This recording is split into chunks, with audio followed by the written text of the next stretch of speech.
ملک بھر کی طرح سرگودا کی تحصیل ساہیوال میں بھی جشن آزادی کو انتہائی جوش و جذبہ کے ساتھ منایا جا رہا ہے۔ تحریک انصاف کے کارکن سینئر رہنماؤں کی قیادت میں البقاء چوک کے قریب جمع ہو کر مٹھائیاں بانٹ رہے ہیں۔ اس وقت ہمارے نمائندے وہاں پر موجود ہیں۔ جی مہدی حسن بتائیے گا وہاں کا احوال۔ جی بالکل، میں اس وقت موجود ہوں سرگودا کی تحصیل ساہیوال میں، جہاں پاکستان تحریک انصاف کے رہنما اور کارکنان جو ہیں وہ یہاں پہ اکٹھے ہیں اور جشن آزادی کی جو تقریبات ہیں وہ سیلیبریٹ کر رہے ہیں۔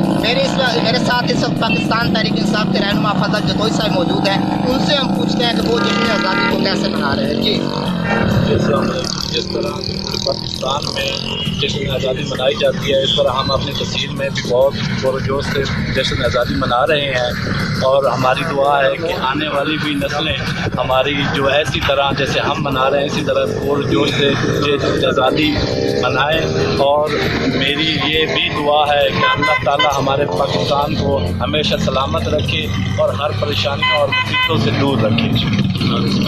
جی آپ نے سنا پاکستان تحریک انصاف کے رہنما فضل جتوئی صاحب خاصے پرجوش دکھائی دے رہے تھے۔ ان کے ساتھ رانا خضر ہے، جمٹ صاحب بھی یہاں پہ موجود ہے اور یہ جشن آزادی کو سیلیبریٹ کر رہے ہیں۔ جی